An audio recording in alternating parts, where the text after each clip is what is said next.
மனிதர் உணர்ந்து கொள்ள இது மனித காதல் அல்ல, அதையும் தாண்டி புனிதமானது.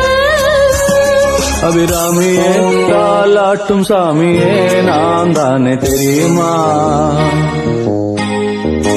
சிவகாமியே சிவனில் நீயும் பாதியே அதுவும் உனக்கு புரியுமா?